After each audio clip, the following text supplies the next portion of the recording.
चलिए आज हम शुरू करते हैं अपना नया टॉपिक ज्योग्राफी। जो जनरल स्टडीज़ का पार्ट है इसमें ज्योग्राफी एक बहुत इंपॉर्टेंट रोल प्ले करता है प्री में और मेंस में। बट वो अलग बात है, प्री में इसका रोल कुछ ज़्यादा है एज़ कंपेरिजन टू मेंस। तो इस पार्ट में हम क्या क्या डिस्कस करेंगे, मैं थोड़ा सा आपको एक ओवरव्यू दे दूं ताकि आपके लिए इजी रहेगा। किस तरह हम चलेंगे कि फिजिकल्स हम डील करेंगे, लाइक फंडामेंटल्स डील करेंगे उसके, और इंडियन ज्योग्राफी के बारे में डील करेंगे। चलिए बेटर है मैं आपको एक ओवरव्यू दूं इसका कि ज्योग्राफी पार्ट की अगर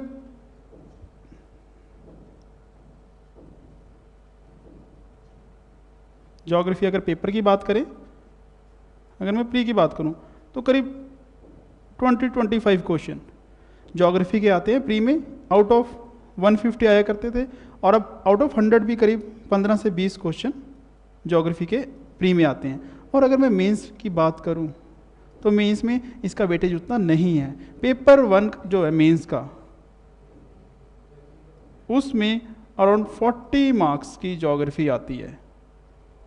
और ये कौन सा एरिया कवर करते हैं वो मैं आपको बताना चाहूँगा। अगर प्री की बात करें हम, इसमें इसके दो एस्पेक्ट हैं। एक एस्पेक्ट है जो बेसिक कॉन्सेप्ट्स हैं हमारे, जिसमें फंडामेंटल्स जो हम पढ़ते हैं ज्योग्राफी के, तो उसमें पढ़ेंगे बेसिक फंडामेंटल्स ऑफ ज्योग्राफी, और यहीं से हम शुरू करेंगे। और जो सेकंड पार्ट है इसमें पढ़ेंगे इंडियन ज्योग्राफी।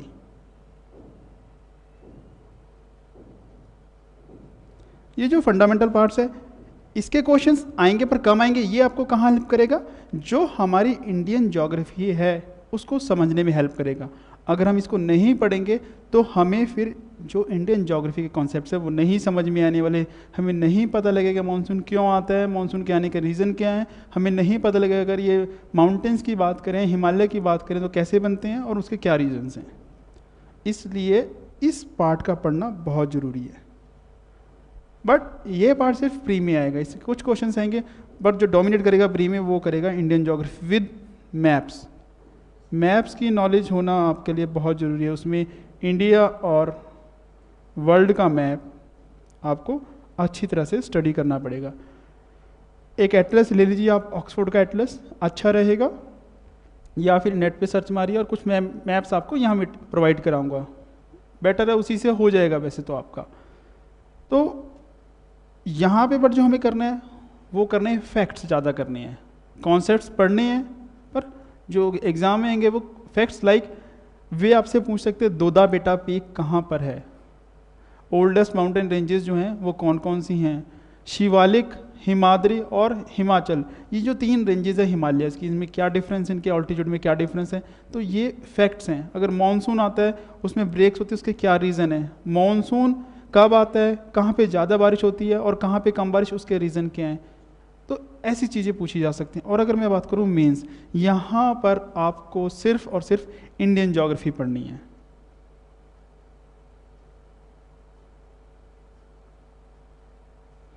जो भी क्वेश्चंस आएंगे इंडियन ज्योग्राफी में, और वो भी मैं आपको बता दूं जैसे फिजिकल पार्ट में आपको पता चाहिए इंडिया के जो माउंटेन्स हैं, प्लेटूज हैं, प्लेन्स हैं, इसके बारे में, इंडिया का ड्रेनेज सिस्टम है उसके बारे में पता होना चाहिए। ड्रेनेज में हमारी रिवर्स आ जाएंगी, सॉइल्स हैं हमारी, उसके बाद आप एग्रीकल्चर के बारे में डिस्कस कर सकते हैं, वेजिटेशन के बारे में डिस्कस कर सकते हैं, और उस इंडस्ट्री। तो ये कुछ टॉपिक्स हैं, लाइक कम्युनिकेशन भी हम कह लीजिए इसमें। और पर्टिकुलरली जो अगर करंट में कुछ न्यूज़ चल रही है इससे रिलेटेड ज्योग्राफी से, बेटर है हम वो तैयार करें। तो ये पार्ट जो हम तैयार करेंगे, तो आज हम सबसे पहले हम शुरू करेंगे इस पार्ट से, फंडामेंटल्स ऑफ ज्योग्राफी से। इसमें कुछ बेसिक कॉन्सेप्ट्स पढ़ेंगे, इसमें हम लिथोस्फीयर, इसमें हम एटमॉस्फेयर, हाइड्रोस्फीयर, इनके बारे में पढ़ेंगे। उसके बाद हम स्विच ऑफ करेंगे इंडियन ज्योग्राफी की तरफ। और इंडियन ज्योग्राफी जो होगा हमारा प्री और मेंस दोनों पॉइंट ऑफ व्यू से शुरू करेंगे। तो आइए फर्स्ट स्टार्ट करते हैं फंडामेंटल्स ऑफ ज्योग्राफी। तो सबसे पहले अगर मैं ज्योग्राफी की बात करूं, ज्योग्राफी नाम से क्लियर हो रहा है, it is graphy of Jio means earth की ग्राफी, या जो हमारी दुनिया है, हमारी धरती है, उसकी स्टडी को हम ज्योग्राफी कहते हैं। अब अर्थ पे आने से पहले हम अर्थ को एक मैक्रो लेवल पे स्टडी करेंगे कि जब अर्थ बनी फिर हमने इसको स्टडी करना शुरू किया। तो स्टडी कहाँ से करते हैं? सबसे पहले हम बात करेंगे उसमें कि जैसे आप ग्लोब देखते हैं, ये आपको ग्लोब नज़र आ रही है, इस पर एक लैटिट्यूड और लॉन्गिट्यूड कुछ लाइनें होती है जिसको हम कहते हैं कि ये लैट लॉन्ग है इसके, उसका पर्पज़ क्या है, पहले हम उनकी बात करेंगे। फिर हम बात करेंगे जो अर्थ है वो मूव करती है, उसके मोशंस कैसे कैसे हैं, वो अपने एक्सिस पे रोटेट करती है, अर्थ के और सन के अराउंड रिवॉल्व करती है।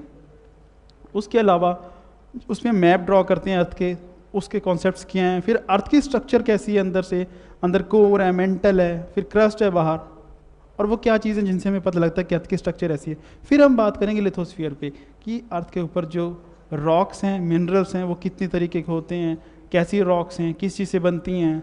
उसके अलावा कौन कौन सी फोर्सेस हैं जो अर्थ के ऊपर काम करें, उसकी स्ट्रक्चर को चेंज करती हैं। जैसे माउंटेन्स बनाती हैं कुछ फोर्सेस, कुछ प्लेटू बनाती हैं कुछ, और प्लेन बनाते हैं, वो कौन सी फोर्सेस हैं, वोल्केनोज हैं, अर्थक्वेक्स हैं, फिर कुछ एक्सटर्नल फोर्सेस हैं, वेदरिंग है, इरोजन है, तो उनके बारे में इसमें बात करेंगे। उस तरह एटमॉस्फेयर की बात करेंगे कि क्लाउड्स कितने तरह के होते हैं, कैसे बनते हैं, बारिश कैसे होती है, और जो ये ह्यूमिडिटी क्या चीज़ होती है, उसका हमारे वेदर से क्या रिलेशन होता है, डेजर्ट्स हमारे। उसके अलावा हम उसमें साइक्लोन्स की बात करेंगे, प्रेशर बेल्ट्स की बात करेंगे, एयर मासेस की बात करेंगे।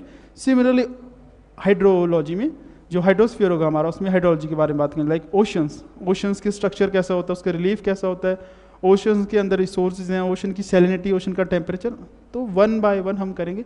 तो आज सबसे पहले जो बेसिक हम डिस्कस करेंगे, सबसे पहले that is latitudes and longitudes. तो आइए लैटिट्यूड्स और लॉन्गिट्यूड्स के बारे में बात करते हैं।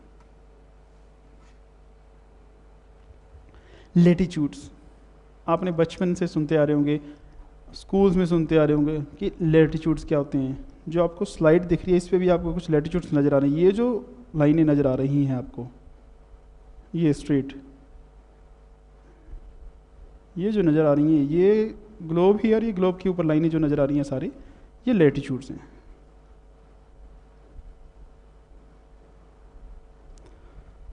अब हमारे मन में सवाल आता है, पहली बात लैटिट्यूड है क्या,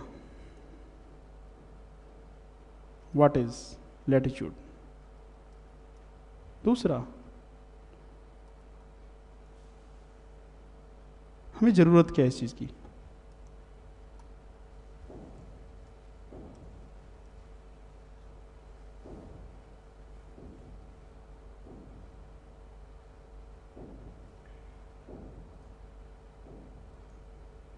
कि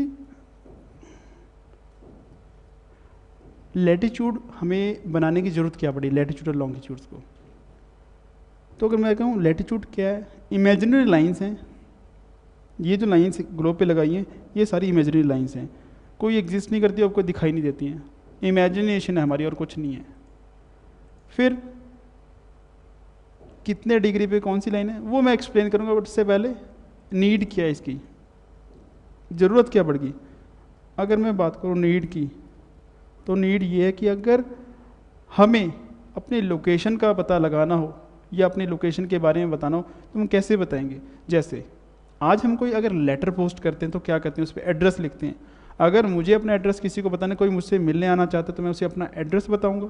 तो कैसे आएगा मेरे पास, मैं उसे बताऊंगा दिल्ली या चंडीगढ़, जहाँ भी मैं रहता हूँ, उसमें ये सेक्टर, ये एरिया, ये नंबर हाउस नंबर मैं उसको बताऊंगा। उसको मैं लोकेलिटी के बारे में बताऊंगा, उसको मैं सेक्टर के बारे में बताऊंगा, उसको मैं अपने सिटी के बारे में बताऊंगा, उसको मैं स्टेट के बारे में बताऊंगा। यहाँ से यहाँ, यहाँ से यहाँ, यहाँ से यहाँ, तब वो मेरे पास आ सकता है। इसी तरह अगर मैक्रो लेवल पे बात करें तो हम कह सकते हैं ये चीज़ दिल्ली में है, ये चीज़ चंडीगढ़ में है, ये चीज़ बॉम्बे में है, ये मद्रास में है। मुझे अगर अपनी लोकेशन बताए, मैं कह सकता हूँ मैं बॉम्बे में हूँ, मैं कह सकता हूँ मैं चंडीगढ़ में हूँ, मैं कह सकता हूँ मैं मद्रास में हूँ। बट जहाँ पे ये चीज़ें, ये नाम सिटीज़ एग्जिस्ट ही नहीं करती, वहाँ पे हम अपनी लोकेशन कैसे बताएंगे, और वो भी वेरी प्रिसाइज, कुछ सेंटीमीटर्स या कुछ मीटर्स के मार्जिन में। कि अगर किसी को एक आइलैंड पे, कि ये एक अटलांटिक ओशन है, इधर अमेरिका है, साउथ अमेरिका, और इधर अफ्रीका है, और ऊपर यूरोप है, और यहाँ पे अगर एक आइलैंड पे किसी को छोड़ दिया जाता है तो वो अपनी लोकेशन कैसे बताएगा? उसको आइलैंड का नाम नहीं पता, नई चीज़ है, तो वो इतना बता सकता है कि कहाँ पे है, अटलांटिक ओशन, बस। ये उसको पता है कि अटलांटिक ओशन में एक आइलैंड पे है वो, जहाँ उसको छोड़ा गया। तो सिर्फ इस रेफरेंस से हम उसके पास पहुँच सकते हैं? Answer is no. क्यों नहीं पहुँच सकते? क्योंकि इतने बड़े अटलांटिक ओशन में हम उसे नहीं ढूंढ पाएंगे। तो ये ज़रूरी है कि हमें एक पर्टिकुलर लोकेशन का पता हो, जिसको हम कहते हैं लेटीट्यूड्स और लॉन्गिट्यूड्स। दूसरा, अगर वो कहे कि ईस्ट में हूँ मैं, वेस्ट में हूँ, या नॉर्थ में हूँ, साउथ में हूँ, कि अगर वो ये भी कहते हैं साउथ में हूँ या इधर, तब भी हम एक पर्टिकुलर एरिया में आ जाएंगे, ना कि उस पर्टिकुलर पोजीशन पे। और जहाँ तक ग्लोब की बात है, इस पर एज सच कोई डायरेक्शंस नहीं होती। कि अगर मैं बात करूँ कि एक हमारे पास ये एक रेक्टेंगुलर शेप है, रेक्टेंगुलर शेप का अगर मुझे बताना है, जो कन्वेंशंस होते हैं हमारे, हम इस साइड को हमेशा ईस्ट लेते हैं, इस साइड को वेस्ट लेते हैं, इस साइड को नॉर्थ, और ये साउथ। अगर उसे अपनी लोकेशन बतानी है वो यहाँ पे, तो वो कह सकता है कि मैं ईस्ट पार्ट में हूँ। यहाँ पे अगर कहेगा तो मैं कहूँगा वेस्ट पार्ट में हूँ, ये साउथ और ये नॉर्थ में। यहाँ अगर वो लोकेशन है उसकी, तो वो कह सकता है दिस इज़ साउथ और ईस्ट, तो दिस इज़ साउथ ईस्ट। तो ये तो हुई इस टाइप की बात। अगर ऐसा नहीं है,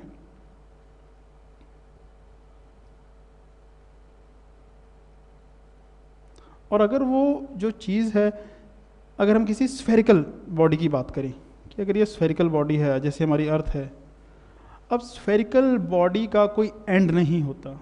कि अगर रेक्टेंगुलर था, इसके एंड्स हैं कि ये एंड है, ये एंड है, किसी एक एंड पे कोई खड़ा होगा या कहीं इस लाइंस पे खड़ा होगा। बट जो स्फेरिकल बॉडी है तो उसका कोई एंड नहीं होता। वो कहाँ से शुरू है, कहाँ से ख़त्म, ये भी नहीं है कि ये इसका विड्थ है या ये विड्थ है, इसकी कोई लेंथ नहीं होती, कोई ब्रेड्थ नहीं, सब बराबर है।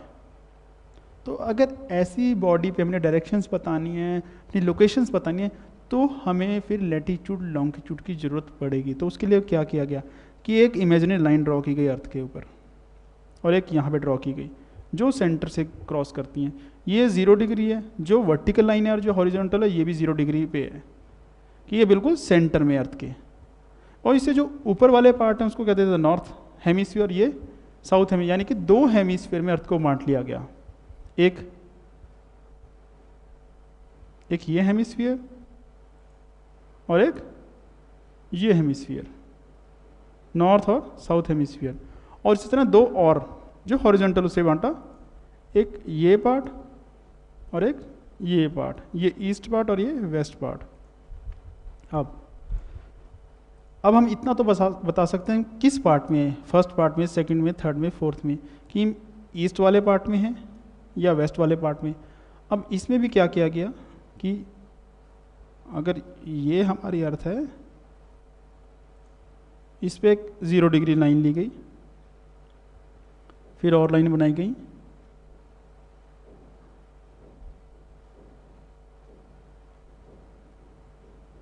फिर पूरी अर्थ पे ये लॉन्गिट्यूड्स बनाए गए, और इसी तरह लैटिट्यूड्स बनाए गए।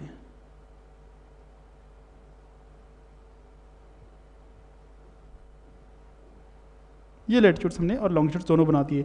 ये जो आपको नज़र आ रहे हैं ये है लैटिट्यूड्स,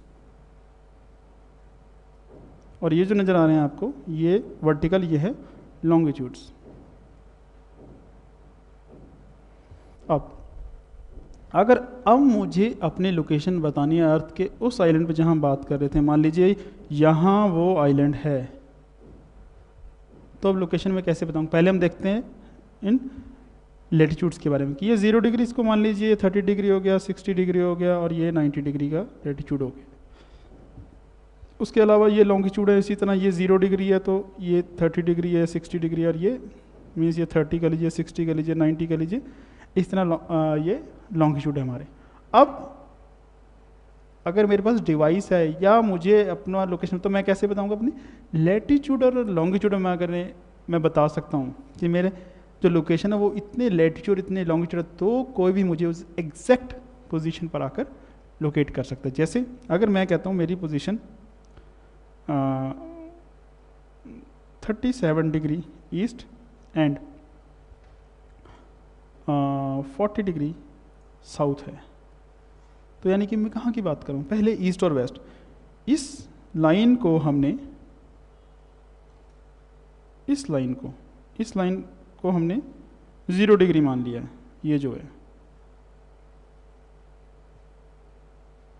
अगर ये 0 डिग्री है, ये वाला पार्ट ईस्ट था, तो इस पे देखिए 37 डिग्री ईस्ट कहाँ होगा, ये हमने लिया 30 और ये यहाँ 37 आ जाएगा। तो एक लाइन यहाँ पे ड्रॉ कर लेते हैं, इस लाइन पे यानी कि इस लॉन्गिट्यूड पे हमें वो बंदा मिलने वाला है।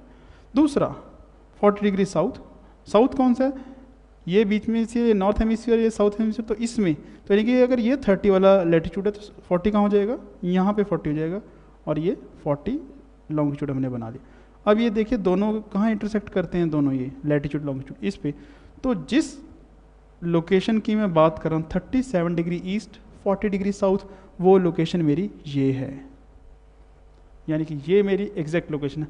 अब ये ही चीज़ है जो हम हर जगह यूज़ करते हैं। अगर मैं कहूँ नेविगेशन में, वहाँ यही चीज़ यूज़ होती है। एयरप्लेन्स हो गए, शिप्स हो गए, उसके अलावा जो हमारी मिसाइल्स लॉन्च होती हैं, वो भी लेज़र बम्स फेंके जाते हैं इसी बेस पे। मिसाइल को क्या पता बेचारी को कि कहाँ जाके गिरना है, मिसाइल को क्या पता कि कौन सा एरिया कौन से आइलैंड का है, कौन सा इजराइल है, कौन सा फिलीपींस, कौन सा अमेरिका, कौन सा इंडिया, कौन सा पाकिस्तान, कौन सा अफगानिस्तान, उसको कुछ नहीं पता। उसको सिर्फ क्या पता है, लैटिट्यूड और लॉन्गिट्यूड, और वो इसी बेस पे मूव करती है और अपने लैट लॉन्ग पर आकर अटैक करती है अपने टारगेट को। अब वहाँ टारगेट है या नहीं है वो अलग बात है। तो अब मेरे हिसाब से आपको थोड़ा सा क्लियर हो गया होगा कि लैटिट्यूड लॉन्गिट्यूड को यूज़ करने की ज़रूरत क्या, हम किस लिए लैटिट्यूड लॉन्गिट्यूड बनाते हैं ग्लोब के ऊपर। चलिए अब थोड़ी सी थ्योरी पढ़ लेते हैं कि लैटिट्यूड और लॉन्गिट्यूड क्या है। Angular distance of a point on the earth surface which is measured in degree from the centre of the earth. कैसे, मैं आपको इलेबोरेट करके बताता हूँ।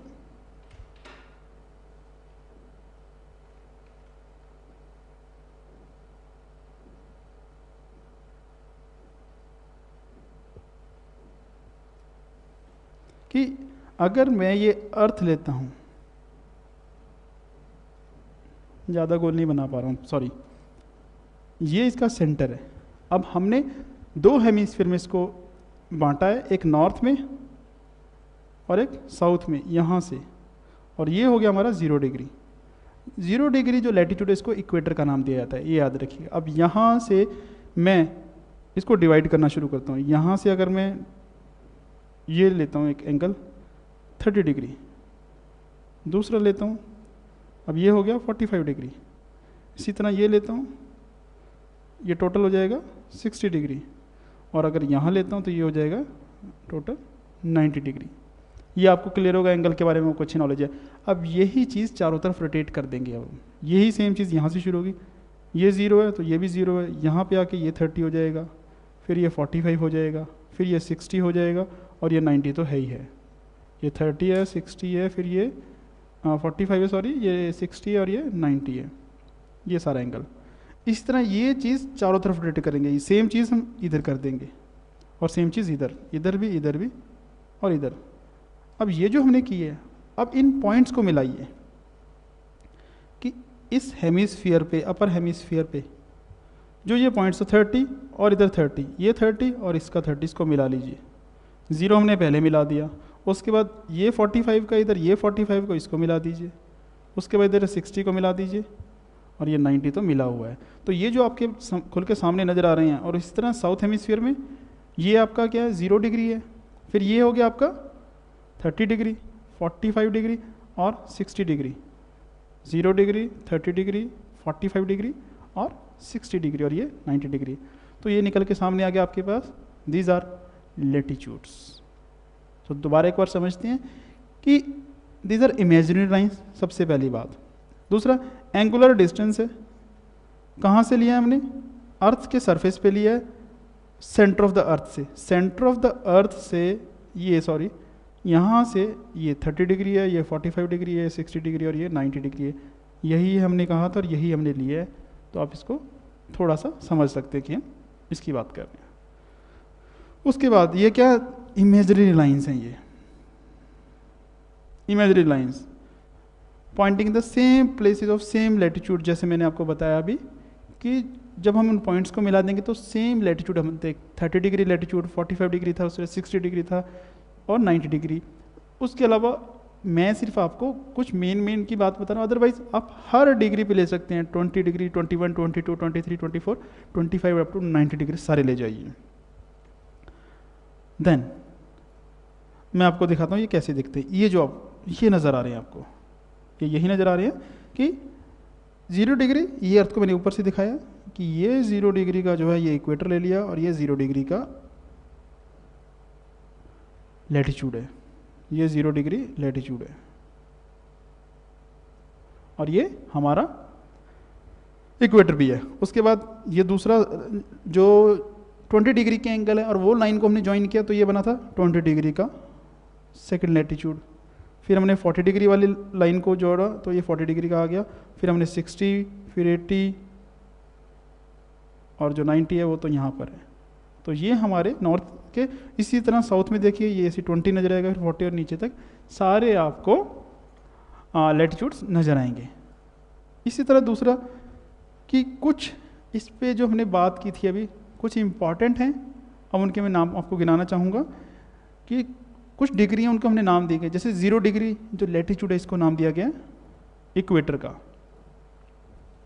0 डिग्री को हम कहते हैं इक्वेटर। कि अगर आज के बाद अगर हम बात करते हैं इक्वेटर पे मीन्स हम 0 डिग्री लैटिट्यूड की बात कर रहे हैं। इसी तरह जो 23.5 डिग्री नॉर्थ है, जो नॉर्थ हेमिस्फीयर है, उसमें जो 23.5 डिग्री का लैटिट्यूड है उसको हम कहेंगे ट्रॉपिक ऑफ कैंसर। और वही चीज़ अगर साउथ में उसको कहते हैं ट्रॉपिक ऑफ कैप्रिकॉर्न। मगर मतलब आज के बाद अगर हम डिस्कस करेंगे अभी ट्रॉपिक ऑफ कैंसर मीन्स मैं बात करूंगा 23.5 डिग्री लैटिट्यूड की, और अगर मैं बात करूंगा Tropic of Capricorn again 23.5 degree latitude, but पहले वो नॉर्थ में था, अब ये साउथ में होगा, साउथ हेमिस्फीयर। इसी तरह जो 66.5 डिग्री नॉर्थ का लैटिट्यूड है उसको हम आर्कटिक सर्कल के नाम से आते हैं क्योंकि आर्कटिक ओशन है, और जो साउथ में सेम लैटिट्यूड उसको हम अंटार्कटिक सर्कल के नाम से जानते हैं।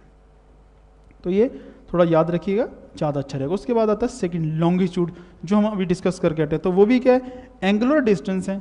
कहाँ से मेज़र किया है, इक्वेटर जो है जब उसको ईस्ट और वेस्ट में डिवाइड किया तो वहाँ से अगेन सेंटर से किया, वो मैं थोड़ा करके बताता हूँ आपको। अब हमारा जो व्यू है वो ग्लोब के ऊपर से है कि अगर ये ग्लोब है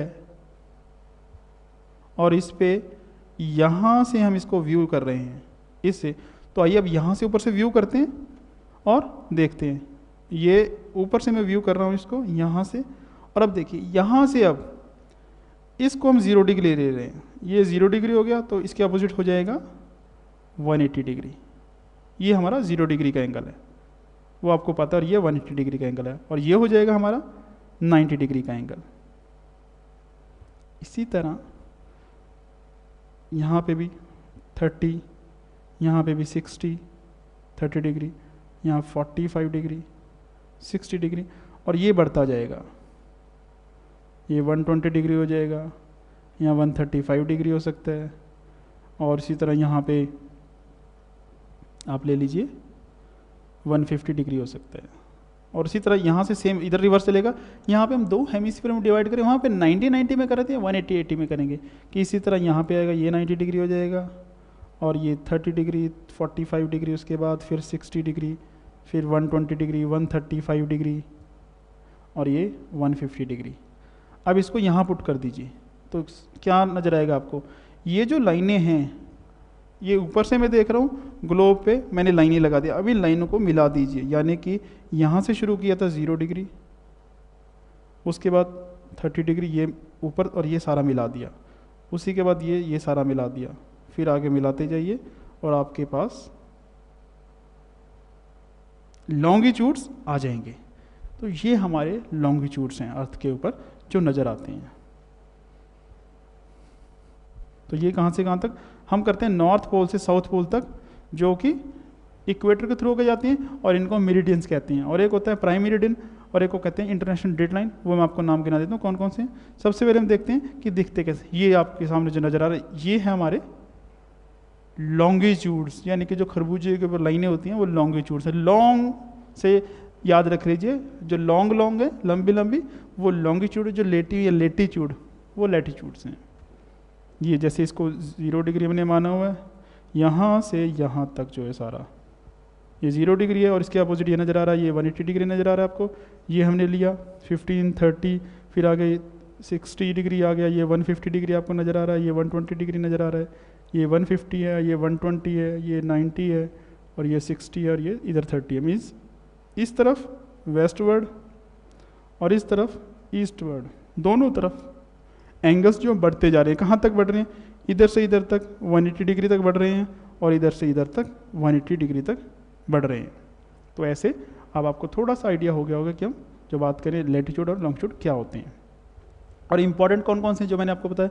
सबसे पहले 0 डिग्री लॉन्गिट्यूड है, जिसको हम कहते हैं प्राइम मेरिडियन, जहाँ से मैंने दो पार्ट में डिवाइड किया था, ईस्ट और एक तरफ वेस्ट। 0 को हम कहते हैं प्राइम मेरिडियन। सबसे बढ़िया जो हमारा टाइम है इंटरनेशनल, जिसको हम GMT ग्रीनविच मीन टाइम, और वो जो टाइम जहाँ से शुरू करते हैं वो 0 डिग्री लॉन्गिट्यूड ही है। और ग्रीनविच उसको इसलिए कहा जाए जहाँ पे वो ऑब्जर्वेटरी है हमारी, वो गांव का नाम है ग्रीनविच और वो लंदन के पास है, तो इसलिए ग्रीनविच मीन टाइम इसको कहा जाता है। और जो दूसरा इंपॉर्टेंट हमारा लॉन्गिट्यूड है वो है 180 डिग्री का, जिसको हम कहते हैं इंटरनेशनल डेट लाइन, और जो कि 180 डिग्री के मेरिडियन पे है। अब इसको डेट लाइन क्यों कहा जाता है? क्योंकि इसको क्रॉस करने पर 24 आवर्स का डिफरेंस हो जाता है, और 24 आवर्स का मतलब एक कंप्लीट डे नया आ गया, एक कंप्लीट डे बदल गया है। और जब भी कोई इसे क्रॉस करेगा तो या तो वो एक दिन लूज करेगा या गेन करेगा। कैसे गेन करेगा, कैसे लूज? वो अगर वो ईस्ट की तरफ इसको क्रॉस करता है, ईस्ट की तरफ, यानी कि अगर ये यहाँ पे मैं कहता हूँ इंटरनेशनल डेट लाइन है, इंटरनेशनल डेट लाइन, इसको वो ईस्ट की तरफ यानी कि इधर यहाँ पे खड़ा था और इधर की तरफ क्रॉस कर गया, ही विल गेन 1 डे। और अगर वो वेस्ट की तरफ इसको क्रॉस करेगा, ही विल लूज 1 डे। बस ये थोड़ा याद रखिएगा। ये कॉन्सेप्ट मैं आपको जब मैं टाइम के बारे में आपसे डिस्कस करूंगा इसमें, तो मैं आपको इलेबोरेट करूंगा क्या चीज़ है। उसके बाद जो मैंने आपको ये बताया इंपॉर्टेंट लेटीट्यूड्स, इंपॉर्टेंट लॉन्गिट्यूड्स। अब जो इंपॉर्टेंट लेटीट्यूड्स हैं उनके जो बीच के एरियाज़ हैं, ज्योग्राफिकली उनकी जो कह लीजिए क्लाइमेट्स हैं वो थोड़ी सी अलग है और उनको अलग ही नाम दिए गए हैं। वो ये मैं आपको दिखाता हूँ कि जैसे आपको नज़र आ रहा है, ये हमने लिया था इक्वेटर, जिसको कहते हैं 0 degree. Tropic of Cancer 23.5 degree, यहाँ लिखा भी हुआ है बट मैं आपके लिए ईजी कर देता हूँ। ये 66.5 डिग्री, जिसको कहते हैं आर्कटिक सर्कल, और ये नॉर्थ पोल 90 डिग्री। सेम यहाँ पे 23.5, सेम यहाँ पे 66.5 है, ये साउथ पोल 90 डिग्री। अब जो बीच के एरियाज हैं यानी कि ट्रॉपिक्स के एरियाज, ट्रॉपिक ऑफ कैंसर से लेके ट्रॉपिक ऑफ कैप्रिकॉर्न तक के जो एरियाज हैं, इनको कहा जाता है टॉरिड जोन, क्योंकि ये वार्म एरियाज हैं और यहाँ पर temperature throughout the year high रहता है। This is one thing. Second, जो ट्रॉपिक ऑफ कैंसर से आर्कटिक सर्कल तक के जो एरियाज हैं, यहाँ का टेम्परेचर कंपैरेटिवली कम रहता है, यानी कि सर्दियाँ स्वीयर नहीं होती, माइल्ड होती हैं, गर्मियाँ भी स्वीयर नहीं होती, टेम्परेचर ठीक रहता है। तो इनको कहते हैं टेम्परेट रीजन। अब ये दो है, जो चीज़ नॉर्थ में वही साउथ में, तो नॉर्थ टेम्परेट रीजन और ये साउथ टेम्परेट जोन। और ये कौन सा होगा? ट्रॉपिक ऑफ कैप्रिकॉर्न से लेके आर्कटिक सर्कल का जो बीच का एरिया है उसको कहेंगे साउथ टेम्परेट जोन। उसके वजह तीसरा है, उसको हम बोलते हैं फ्रीजिड जोन। वाई? क्योंकि वहाँ पे temperature throughout the year below freezing point ही रहता है, और वो एरियाज हैं आर्कटिक सर्कल से लेके नॉर्थ पोल नॉर्थ हेमिस्फीयर में, और अंटार्कटिक सर्कल से लेके साउथ पोल साउथ हेमिस्फीयर में। तो ये 3 एरियाज हैं जिनको हम हीट जोन्स भी बोलते हैं।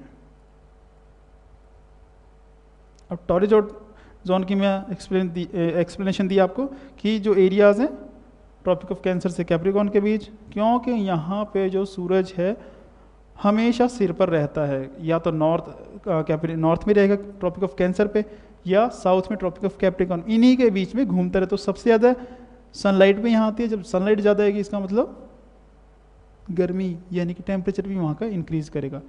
दूसरा टेम्परेट जोन, मैंने बताया यहाँ पे टेम्परेचर कंपेरेटिवली कम रहता है, इसलिए इनको टेम्परेट जोन कहते हैं। Frigid throughout the year temperature कम रहता है, और यहाँ इनको बिलो फ्रीजिंग पॉइंट टेम्परेचर रहने की वजह से इनको फ्रिजिड जोन बोला जाता है।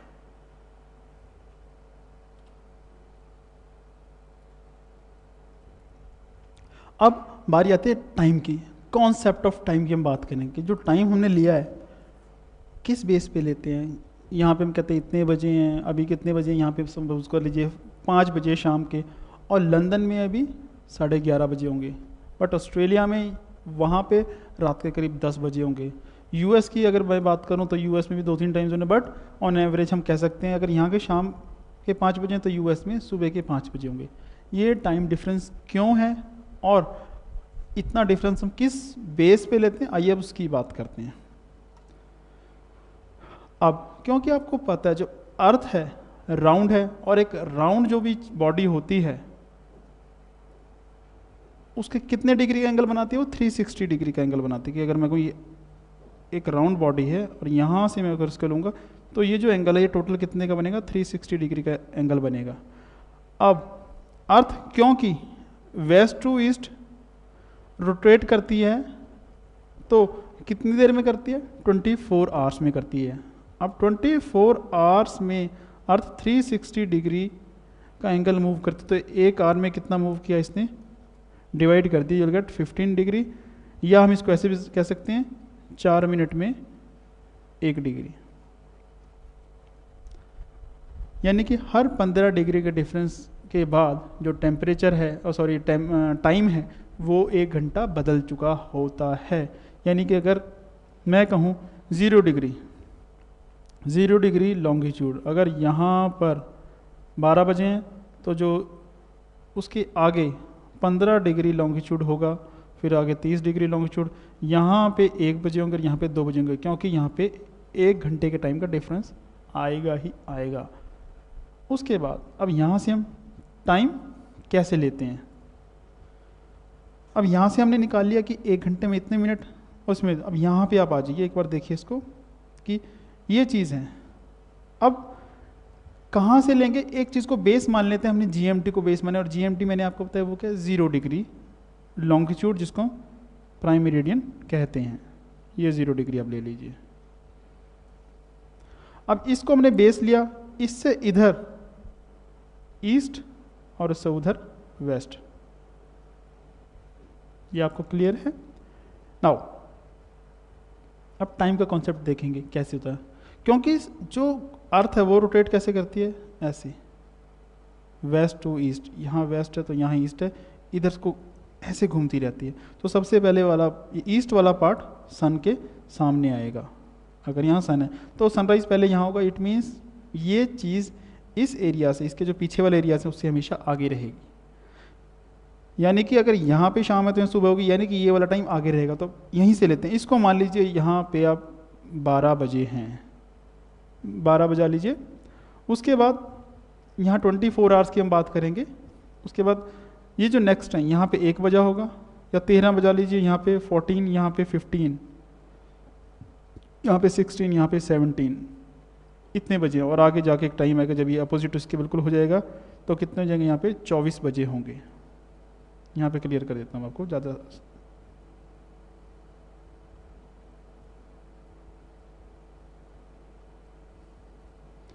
यहाँ पे 24 बजे होंगे। अब अगर इसी तरह मैं पीछे चलता हूँ तो यहाँ 11 बजे होंगे। मैं 11 क्यों करें, क्योंकि 15 डिग्री का, ये 15 है, ये 30 है, 45, 50, 60, तो 15 डिग्री के डिफरेंस में मैं चल रहा हूँ। तो हर 15 डिग्री पे 1 घंटे का डिफरेंस पड़ेगा। यहाँ 11, यहाँ 10 होंगे, या 9 होंगे, और यहाँ 8 होगा, और यहाँ 7 होगा, यहाँ 6 और 5, और वापस यहाँ पे आएंगे तो यहाँ 0 होगा। अब एक गौर कीजिए, इसी पॉइंट में आपसे कह रहा हूँ यहाँ पे 24 बजे हैं और इसी पॉइंट में मैं कह रहा हूँ आपसे 0 बजे। दो टाइम मैं आपको एक पॉइंट पे बता रहा हूँ, पर ये क्या, एक इंटरनेशनल डेट लाइन से इधर का है, एक इंटरनेशनल डेट लाइन से इधर का है। सिर्फ डिफरेंस क्या है, 1 डिग्री का दोनों के बीच में। 1 डिग्री यानी कि 180 डिग्री इधर, 180 डिग्री के एक तरफ इधर। कि अगर यहाँ पे 180 डिग्री में लगाऊँ तो यहाँ पे 0 बजे हैं और इस तरफ यहाँ 24 बजे हैं। तो यहाँ पे अब आप देख रहे हैं कि 24 घंटे का टाइम का फ़र्क पड़ रहा है। अगर यहाँ पे लंदन में 12 बजे हैं तो इंडिया करीब 5.5 घंटे आगे, 17, 5.5 घंटे यहाँ पे, 17.5 यहाँ पे इंडिया है, इतना गैप इंडिया का है। अब एग्ज़ाम के पॉइंट से यहाँ से क्वेश्चन क्या बनता है, प्री में एग्ज़ाम में क्वेश्चन आता है कि अगर आप प्राइम मेरिडियन से ईस्ट की तरफ जाते हैं तो क्या होगा, यू विल गेन और लूज टाइम। तो यहाँ पे क्या है, आप 12 बजे यहाँ पे जब आप इधर की तरफ जा रहे हैं तो आपका टाइम बढ़ता जा रहा है, बढ़ रहा है, गेन कर रहे हैं। नो, इसको ऐसे समझिए कि आप 12 बजे थे यहाँ पे, मीन्स दोपहर का टाइम है, आपने रेस्ट करना है, लंच करना है, रेस्ट करना है और उसके बाद फिर काम करना है। बट अगर उसी वक्त आप यहाँ पे आ जाते हैं, यहाँ पे 4 बजे, तो यहाँ पे क्या है, आपका जो टाइम है बीच में गायब हो गया। या जब यहाँ पर पहुँचेंगे बाय एयर, सपोज कि 2 घंटे की आपकी फ़्लाइट थी, तो 12 बजे चले 2 बजे पहुँचना चाहिए, बट यहाँ पे आप जब पहुँचेंगे तो यहाँ का टाइम होगा शाम के 6 बजे या 18 बजे होंगे, दोनों में से एक होगा। तो बीच का टाइम कहाँ गया आपका, तो आपने लूज़ कर दिया। इट मीन्स, तो इसको जनरलाइज हम ऐसे करेंगे कि while moving from prime meridian toward east we will lose time. On the other hand, if we move toward west from the prime meridian, west, will gain time. How? साफ देखिए कि अगर यहाँ पे 12 बजे और जब आप इधर की तरफ मूव करें तो यहाँ पे 10 बजे, यहाँ 9, यानी कि अगर यहाँ पे पहुँचते अभी 9 बजे, अभी आपने ब्रेकफास्ट किया और यहाँ पे आप लंच करने वाले, यहाँ पे आप लंच किया और यहाँ पहुँचे तो अभी ब्रेकफास्ट का फिर टाइम हो गया, और ये जो बीच का टाइम है 3 घंटे का आपको दोबारा मिल गया, यू आर अ गेनर। तो इस कॉन्सेप्ट से, बट इसके अपोजिट अगर हम देखेंगे इंटरनेशनल डेट लाइन की, तो वहाँ पे इसका अपोजिट होगा, वो मैं आपको समझाऊंगा। चलिए इतने थोड़ी सी और इसके जो कॉन्सेप्ट्स हैं उस पर बात करते हैं।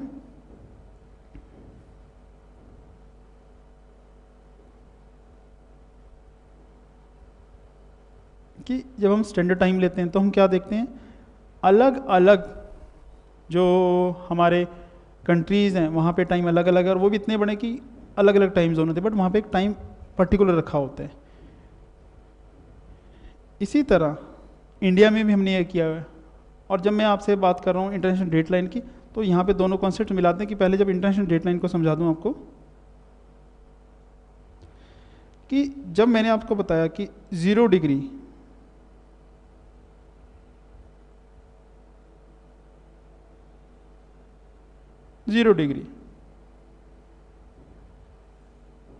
यहाँ पे आप 0 डिग्री पे हैं, 0 डिग्री लॉन्गिट्यूड है ये, और ये 180 डिग्री है,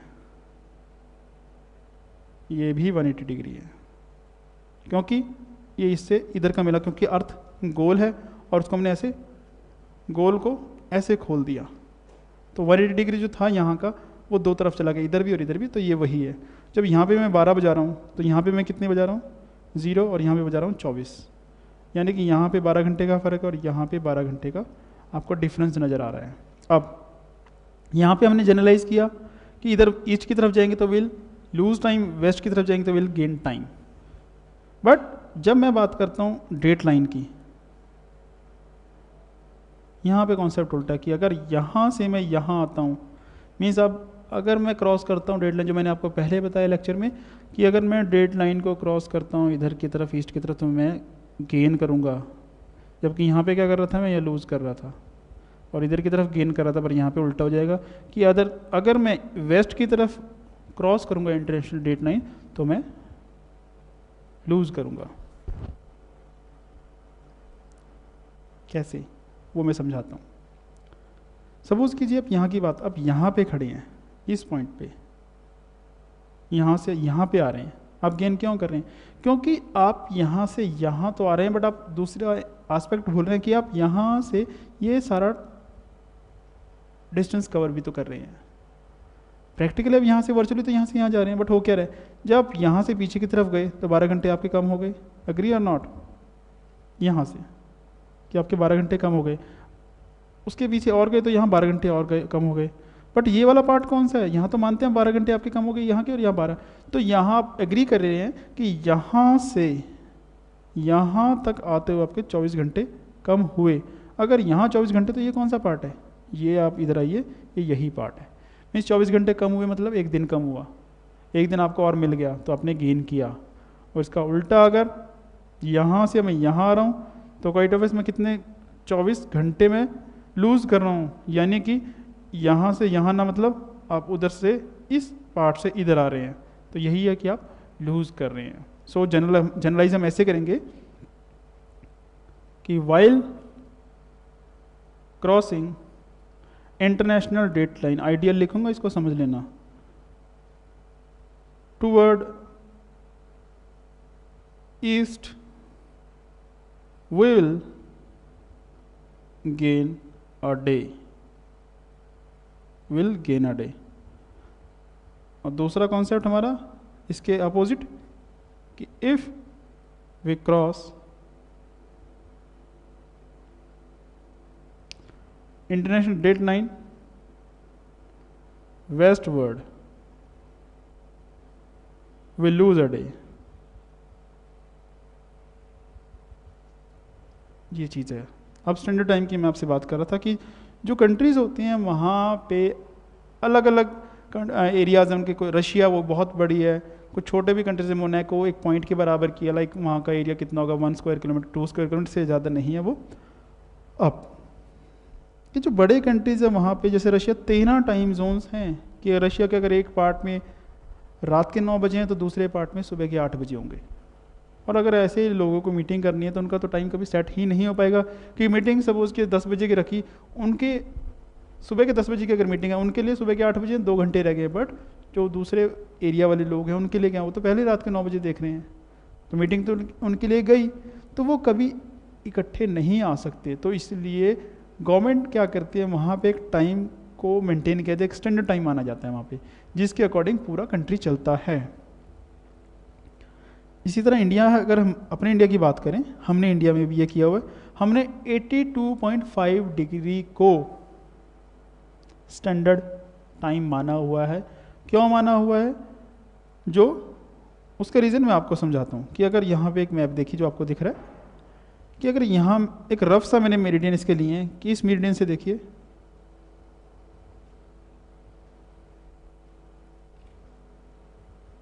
इस मेरिडियन से ये मेरिडियन कितना है 68 डिग्री, और यहाँ से इस यहाँ तक की जो एक्सटेंशन है वो कितनी है, या 97 है, तो 97 भी आपको नजर करीब करीब 30 डिग्री एक्सटेंशन है इंडिया की, 30 डिग्री लॉन्गिट्यूड, यानी कि 1 डिग्री पे कितने घंटे का फ़र्क है, 1 डिग्री पे 4 मिनट का, तो 30 डिग्री पे कितना हुआ 60 मिनट 120 मिनट्स का, तो ये किसके बराबर हो गया 2 घंटे के।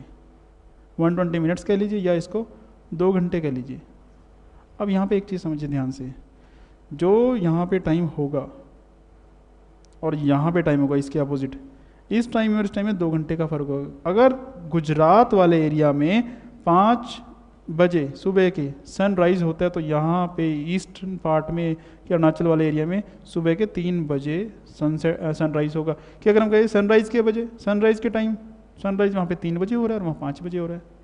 और ये आप ऑब्ज़र्व कर सकते हैं, आप जाइए गुवाहाटी की तरफ और यहाँ गांधीनगर जाइए, आपको सनराइज सनसेट का पता लगेगा। इसी तरह सनसेट, अगर यहाँ पे सनसेट 5 बजे हो रहा है शाम के गुजरात में, तो यहाँ पे सनसेट 3 बजे हो जाएगा। अब इससे प्रॉब्लम क्रिएट हो गई, उनके टाइमिंग्स सेट नहीं हो सकते, रेलवे का, एयर फ्लाइट्स का टाइम सेट नहीं हो सकता। तो इस प्रॉब्लम को दूर करने के लिए एक स्टैंडर्ड टाइम मेंटेन करती है हमारी गवर्नमेंट, जो उसके बीच में आता है वो है, इन बिटवीन हमने ले लिया 82.5, जो कि यहाँ इलाहाबाद से होके गुजरता है। ये इलाहाबाद है यहाँ पे, और एग्जाम में अगर कई बार क्वेश्चन यही आता है कि कहाँ से गुजरता है इलाहाबाद से, और कहाँ कहाँ से ये कंट्री देख लीजिए, यहाँ आपको छत्तीसगढ़ नजर आएगा, यहाँ आपको उड़ीसा आंध्रा के एरियाज नजर आ जाएंगे, और यहाँ पे नीचे श्रीलंका भी से भी होकर ये गुजरता है। उसके बाद अब अगर मैं बात करूँ इंडिया का टाइम, स्टैंडर्ड टाइम से कितने आगे, जैसे कि मैंने पिछले स्लाइड में था 5.5 घंटे आगे हमारा टाइम, तो वो कैसे आप बताएंगे, या अगर आपको टाइम का पता है तो आप अपना स्टैंडर्ड टाइम कैसे पता लगा सकते हैं? उसका सिंपल तरीका क्या है, 0 डिग्री जो है ये GMT है, और इससे जो हमारा टाइम कितना आ गया इसमें प्लस कितना करना है, 5.5 आवर्स। अब आपको एक चीज़ तो पता है, 1 घंटा कितने डिग्री के बराबर था, 15 डिग्री, यानी कि 15 डिग्री पे 1 घंटा आगे हो जाता है, 1 घंटे का डिफरेंस आ जाता है। और यहाँ कितने हैं आपके पास, 5 आवर्स हैं, तो 15 को 5 से मल्टीप्लाई कीजिए, आपके पास आ जाएगा 75, और आधा घंटा और है तो इसमें 7.5 और कर दिए तो कितना होगा 82.5 डिग्री। तो अगर ये 0 डिग्री है और आपका 82.5 डिग्री, इससे और क्या क्या पता लगा सकते हैं आप? अगर आपको लॉन्गिट्यूड्स का पता है हमारे कंट्री और किसी दूसरे कंट्री का, तो आप टाइम डिफरेंस का पता लगा सकते हैं, या अगर आपको टाइम डिफरेंस का पता है कंट्रीज का, तो आप लॉन्गिट्यूड का पता लगा सकते हैं कि हमारा लॉन्गिट्यूड तो आपको पता है IST का इतना है, तो उसका लॉन्गिट्यूड कितना होगा, आप वहाँ से उतने डिग्री उसके प्रोपोर्शनेटली आप कैलकुलेट कर सकते हैं। तो इस चैप्टर में हमने देखा कि अर्थ के ऊपर इमेजिनरी लाइंस हैं, लैटिट्यूड लॉन्गिट्यूड्स, कैसे उनको ड्रॉ किया गया, क्यों किया गया, और उससे टाइम जोन बनाने में अपनी लोकेशन में कितनी हेल्प मिलती है, और उससे हमारा जो स्टैंडर्ड टाइम निकल के आया वो क्यों बना और उसका क्या बेनिफिट्स है वो हमने देखा। तो इसमें इस टॉपिक के लिए इतना, दैट्स ऑल, थैंक यू।